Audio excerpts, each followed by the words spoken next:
નમસ્કાર દર્શક મિત્રો, હું આપની સાથે છું રાખી અંજારિયા। સ્વાગત છે આપનું કચ્છ ઉદય ટીવી ન્યૂઝમાં। તો દર્શક મિત્રો, જોઈએ આજના સમાચારો વિસ્તારથી। કચ્છ જિલ્લામાં અપમૃત્યુના બનાવો સામે આવ્યા હતા, જેમાં ભચાઉ તાલુકાના ચોપડવા ઓવરબ્રિજ નીચે રેલવે ફાટક પાસે ટ્રેન નીચે આવી જતા યુવાનનું મોત થયું હતું। આ બાબતે ભચાઉ પોલીસ મથકેથી મળેલી વિગતો મુજબ કોઈ અજાણ્યા યુવકનું ટ્રેનની હડફેટે આવી જવાથી મોત થયું હતું। હતભાગીની લાશને નગરપાલિકાની એમ્બ્યુલન્સ મારફતે ભચાઉ CHCમાં PM માટે ખસેડાઈ હતી। આ તરફ સામખિયાળી હાઈવે પર ખટલાવાડી વાંઢ નજીક ચિત્રોડમાં યુવાને આપઘાત કરી લીધો હતો। મૂળ બિહારના હાલે લાકડિયામાં રહેતા 24 વર્ષીય મોહમ્મદ ઝાકીર ચાહણવાઝ નામના યુવાને કોઈ અગમ્ય કારણોસર ફાંસો ખાઈને જીવાદોરી ટૂંકાવી હતી, જે અંગે ગાગોદર પોલીસે અકસ્માત મોતનો ગુનો દાખલ કરી તપાસ હાથ ધરી છે।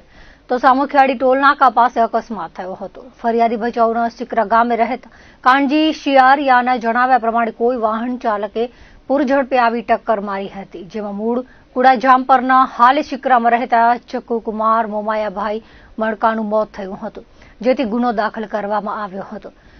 જ્યારે પ્રાગપરથી ગાંધીધામ જતા હાઈવે પર અકસ્માતની ઘટના સર્જાઈ હતી, જેમાં કોઈ અજાણ્યા વાહનના ચાલકે ટક્કર મારતા 36 વર્ષીય બાઇક ચાલક ભાવેશ ભીમજી ગળાનું ગંભીર ઈજાઓના કારણે મોત થયું હતું।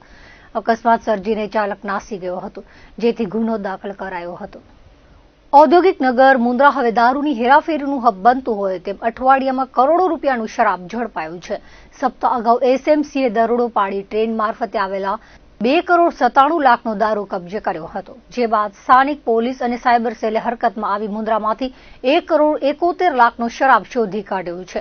મળતી વિગતો મુજબ મુન્દ્રા PI RJ ઠુમર અને SMCના PSI MA જાડેજાને મળેલી બાતમીના આધારે આ કાર્યવાહી કરવામાં આવી હતી, જેમાં ધ્રબ GIDCમાં આવેલા ગોડાઉન નંબર 33માં દરોડો પાડવામાં આવ્યો હતો, જ્યાં દારૂની પેટીઓ મળી આવી હતી। તપાસ દરમિયાન માંડવી તાલુકાના દરશડી ગામના અનિલસિંહ જાડેજાએ પાટણના શંખેશ્વર તાલુકાના મુજપુર ગામના મહિપતસિંહ કિરીટસિંહ વાઘેલા સાથે મળીને બહારથી દારૂ મંગાવ્યો હતો, જે ધ્રબ GIDCના ગોડાઉનમાં ઉતારવામાં આવ્યો હતો। દરોડા દરમિયાન શંખેશ્વરના મુજપરનો વિક્રમસિંહ દિલુજી વાઘેલા અને સુરેન્દ્રનગરમાં રહેતો રામદેવસિંહ સુખદેવસિંહ જાદવ હાજર મળી આવ્યા હતા, જ્યારે માલ મંગાવનાર અનિલસિંહ મહિપતસિંહ હાજર મળી આવ્યા ન હતા। આ દારૂ કુખ્યાત બુટલેગર રાજસ્થાનના શિકરના અનિલ ઉર્ફે પાંડ્યા જગદીશ પ્રસાદે મોકલાવ્યો હોવાનું સામે આવ્યું છે। આ સાથે પોલીસ દ્વારા દારૂની બોટલો અને બિયરના 31,500 નંગ કબજે કરવામાં આવ્યા હતા। આ સાથે ટ્રક, બોલેરો, આઈસર, 3 મોબાઈલ અને 7,000ની રોકડ સહિત કુલ 2,11,31,840નો મુદ્દામાલ કબજે કરવામાં આવ્યો હતો। આરોપીઓ દારૂની હેરફેર માટે પોલીસ ચેકિંગ સમય બચવા માટે દારૂના જથ્થા પર ચોખાનું ભૂસું પેકિંગ કરેલી હાલતમાં રાખતા હતા। રેડમાં પકડાયેલ ટ્રકમાં પણ આ પ્રકારના ભૂસાના બાચકા હતા। કટિંગ કરીને જે વાહનમાં દારૂ લઈ જવાના હતા, તે વાહનોમાં પણ આવા ચોખાના ભૂસાના બાચકા મળી આવ્યા છે। હાલ મુન્દ્રા પોલીસે ગુનો દાખલ કરીને આગળની તપાસ હાથ ધરી છે। ગોડાઉન બાબતે તપાસ કરતા તેના માલિક આદિપુરમાં રહેતા નરેન્દ્ર મણીલાલ મકવાણ અને ઓમ ટ્રેડિંગ કંપનીના પ્રોપરાઇટર અમિત ચૌહાણ હોવાનું સામે આવ્યું હતું। ડીવાયએસપી MJ ક્રિશ્ચને જણાવ્યું હતું કે આ દારૂ બાબતે કોની સંડોવણી છે, કેટલા સમયથી આ પ્રવૃત્તિ ચાલુ છે, તેમજ ગોડાઉન માલિકની ભૂમિકા સહિતની બાબતે તપાસ હાથ ધરવામાં આવી છે। રાજ્યમાં જે પ્રોહિબિશન દારૂ જુગારની પ્રવૃત્તિ પર અંકુશ લાવવા અને નેસ્તનાબૂદ કરવા અવારનવાર સૂચનાઓ આપવામાં આવતી હોય છે, જે અનુસંધાને અત્રેના રેન્જ IG શ્રી ચિરાગ કોરડિયા સાહેબ દ્વારા આખી રેન્જના તમામ પોલીસ અધિકારીશ્રીઓને સૂચના આપેલી અને આ બાબતે ખાસ કરીને અત્રેના SP શ્રી વિકાસ સુંડા સાહેબ દ્વારા થાણા ઇન્ચાર્જશ્રીઓને, થાણા અધિકારીશ્રીઓને આ બાબતે ખાસ સૂચના આપવામાં આવેલી હતી। જે બાબતે મુન્દ્રા ખાતે એક મોટી માત્રામાં ઇંગ્લિશ દારૂનો કેસ કરવામાં આવ્યો છે, જેમાં 31,500 બોટલો, જુદા જુદા બ્રાન્ડની બોટલો પકડવામાં આવેલી છે અને જે ફક્ત દારૂનો જે મુદ્દામાલ છે એ 1.71 કરોડનો થાય છે અને વાહનો સાથે 2.11 કરોડનો મુદ્દામાલ પોલીસ દ્વારા પકડવામાં આવેલો છે, જેમાં 2 આરોપીઓને પકડવામાં આવેલા છે અને 3 આરોપીઓને વોન્ટેડ બતાવવામાં આવેલા છે। હા, આરોપીઓના નામ છે વિક્રમસિંહ વાઘેલા અને રામદેવસિંહ જાદવ। વિક્રમસિંહ વાઘેલા છે એ મુજપુર શંખેશ્વર પાટણનો છે અને રામદેવસિંહ જે છે જાદવ એ સુરેન્દ્રનગરનો છે। અને જે વોન્ટેડ આરોપીઓ છે એમાં એક અનિલસિંહ જાડેજા કરીને છે અને એક મહિપતસિંહ જાદવ કરીને છે અને એક મોટો આરોપી છે જે રાજસ્થાન સિકરનો છે અને અનિલ પાંડ્યા કરીને છે, જેની વિરુદ્ધમાં ઘણા બધા પ્રોહિબિશનના ગુનાઓ દાખલ થયેલા છે અને જે ઘણા બધા ગુનાઓમાં રાજસ્થાન અને અહીંયા વોન્ટેડ છે ગુજરાત ખાતે. હા, લોકેશન જે એક્ઝેક્ટ છે એ મુન્દ્રા તાલુકામાં જે દ્રબ છે, દ્રબ ગામ, એની દ્રબ GIDCમાં ગોડાઉન નંબર 33માં થી આ મુદ્દામાલ પકડાયેલો છે. અને જે પ્રાથમિક તપાસમાં એવું જાણવા મળેલું છે કે આ જે ગોડાઉન છે 33 નંબરનું, એના માલિકને કબજેદાર એક નરેન્દ્રભાઈ મકવાણા કરીને છે, અને શ્રી ઓમ ટ્રેડિંગ કંપનીના જે પ્રોપરાઇટર છે એ અમિત ચૌહાણ કરીને છે. એમનું આ ગોડાઉન છે. પ્રાથમિક દ્રષ્ટિએ આ તપાસમાં નીકળેલું છે. એમનું કેટલું ઇન્વોલ્વમેન્ટ છે એ તપાસનો વિષય છે, પણ હાલમાં આ જગ્યાએથી મુદ્દામાલ મળી આવેલો છે. મોડેસ ઓપરેન્ડી એ હતી કે એ લોકો ટ્રકમાં આ દારૂ લાવેલા હતા. મોકલનાર જે છે એ આ અનિલ પાંડ્યા છે, જે સિકરનો છે, જે વોન્ટેડ છે, અને મંગાવનાર જે છે બે આરોપીઓ અનિલસિંહ જાડેજા અને મહિપતસિંહ, એ બંને વોન્ટેડ છે. એમણે મંગાવેલો અને અહીંયા આ જે ગોડાઉનમાં માલ ઉતારેલો હતો અને પછી ત્યાંથી કટિંગ કરવાનું એમનું પ્લાનિંગ હતું, એટલે જુદી જુદી ગાડીઓમાં એને લઈ જવાનું.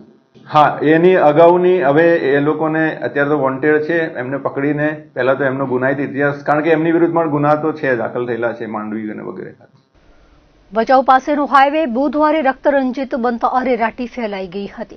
મિની ટેમ્પો અને ટ્રક વચ્ચે થયેલી ટક્કરમાં 2 શ્રમિકોના ઘટના સ્થળે મોત થયા હતા, જ્યારે અન્ય 10 લોકોને નાની મોટી ઈજા થઈ હતી, જેમાંથી 3ની હાલત ગંભીર બતાવાઈ રહી છે. મળતી વિગતો મુજબ બુધવારે સવારે નાની ચીરે વરસાણા ચોકડી પાસે અકસ્માત સર્જાયો હતો. મજૂર લઈને જતા ટેમ્પાને ટ્રકે પાછળથી ટક્કર મારતા કરુણ ઘટના બની હતી.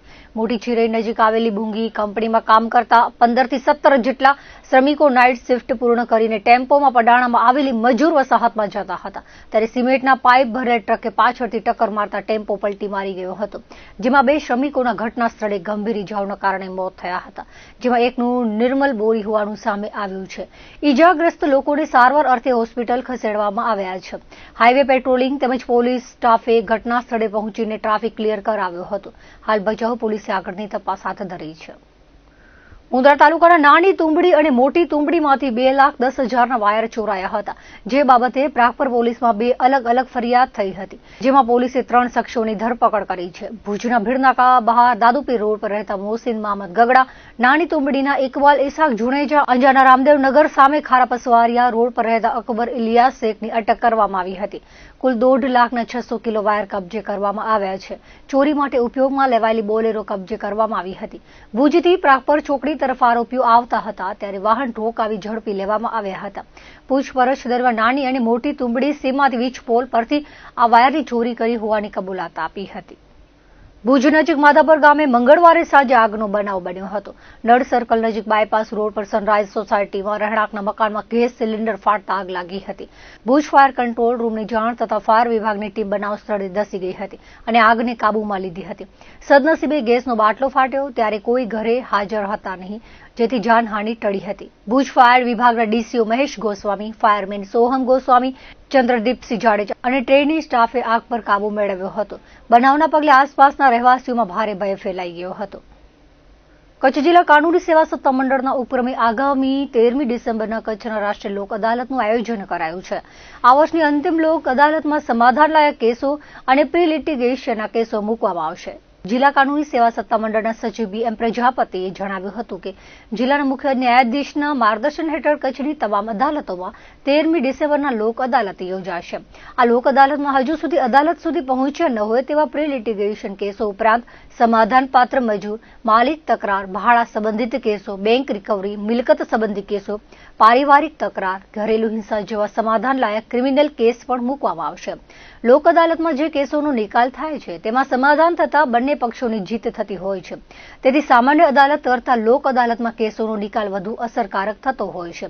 જે પક્ષકારો પોતાના કેસ લોક અદાલતમાં મૂકવા માંગતા હોય તેમને તાલુકા અથવા જિલ્લા કક્ષાએ સંપર્ક કરવા અનુરોધ કરાયો છે. 2025ના વર્ષની અંતિમ લોક અદાલત 13 ડિસેમ્બર 2025ના રોજ આયોજિત થનાર છે અને આપણા કચ્છ જિલ્લામાં પણ ચેરમેન શ્રી દિલીપસિંહ પી મહેડાના માર્ગદર્શન હેઠળ કચ્છ જિલ્લાની તમામ અદાલતોમાં લોક અદાલતનું આયોજન થનાર છે. આ લોક અદાલતમાં કયા પ્રકારના કેસીસ મૂકી શકાય તે બાબતે જો હું આપને માહિતી આપું તો એવા કેસો કે જે સમાધાન પાત્ર છે એ તે તમામ કેસો આ લોક અદાલતમાં મૂકી શકાય અને પક્ષકારો પોતાનો કેસ ચાલુ હોય તો પોતાનો કેસ લોક અદાલતમાં મુકાવી શકે. આ માટે એમને જે તે અદાલત અથવા તો તાલુકાની TLSC અથવા ડિસ્ટ્રિક્ટ કક્ષાએ એટલે કે ભુજ ખાતે DLSAનો પણ સંપર્ક કરી શકે અને પોતાનો કેસ લોક અદાલતમાં મૂકી શકે. આ પ્રકારના જે કેસીસ છે એમાં દીવાની કેસો કે જેમાં મજૂર માલિકની તકરાર હોય, ભાડાની તકરાર હોય, બેંક રિકવરી કેસીસ હોય, મકાન મિલકતના કેસીસ હોય, એ બધા કેસો લોક અદાલતમાં મૂકી શકાય. ક્રિમિનલ કેસોમાં જે સમાધાન પાત્ર હોય એવા કેસો લોક અદાલતમાં રિફર કરવામાં આવે છે અને આવા કેસોમાં સમાધાનના પ્રયત્ન કરી અને પક્ષકારો વચ્ચે સમાધાન થાય તેવા પ્રયત્ન કરવામાં આવે છે. અને એક વાત હું ચોક્કસ કહીશ કે જે કેસ લોક અદાલતમાં સમાધાન થાય છે એટલે કે એનો આખરી નિકાલ આવી જાય છે. પક્ષકારોમાં બંને પક્ષકારોની જીત થાય છે, કોઈ પક્ષકાર હારતો નથી અને સમન્વય જળવાઈ રહે છે. જેથી લોક અદાલતમાં જે નિકાલ થાય એ રૂટીન એટલે કે રેગ્યુલર કોર્સમાં નિકાલ થાય કેસ એના કરતાં અસરકારક રીતે એનું પરિણામ લોક અદાલતમાં આવતું હોય છે. એટલે હું આપ સૌના માધ્યમ દ્વારા આગામી તારીખ 13 ડિસેમ્બર 2025ના રોજ જે પક્ષકારોના કેસ લોક અદાલતમાં છે એવા કેસો લોક અદાલતમાં રિફર કરવા માટે અને આ લોક અદાલતને વધુમાં વધુ પરિણામલક્ષી બનાવવા માટે બધાને અનુમોદન કરીશ. જે લોક અદાલતમાં મેં હમણાં જ કહ્યું કે જે સમાધાન પાત્ર કેસીસ હોય એમાં એટલે કે પારિવારિક હિંસાના કેસો હોય, પતિ પત્ની વચ્ચેની તકરારોના કેસો હોય, એવા કેસોનો પણ સમાવેશ થતો હોય છે. આપે કહ્યું કે ચલાણના કેસો, ચલાણના કેસીસમાં એવું હોય છે કે જે લોક અદાલતના દિવસે પ્રી લિટિગેશન એવા કેસો કે જે હજુ લોક અદાલત કે અદાલત સમક્ષ આવેલા નથી એવા કેસોમાં પક્ષકારોને અગાઉથી નોટિસ કરી બોલાવવામાં આવે છે. એમાં સમાધાન થાય તેવા પ્રયત્ન કરવામાં આવે છે. અને ચલાણમાં લોકો જે ચલાણ હોય એનું ઓનલાઈન અથવા તો જે ઓથોરિટી છે એમાં પેમેન્ટ કરી અને એવા કેસોમાંથી મુક્ત થઈ શકતા હોય છે. હા, બેંક કેસીસ જે ચાલતા હોય અથવા તો બેંક કેસીસ થયા નથી એ પ્રી લિટિગેશનમાં આવતા હોય એવા કેસોમાં પક્ષકારો ભેગા મળી અને કન્સિલેશન કરવામાં આવે છે અને આવા કેસોનું પણ લોક અદાલતમાં યોગ્ય રીતે સમાધાન થાય તેવા પ્રયત્ન કરવામાં આવે છે.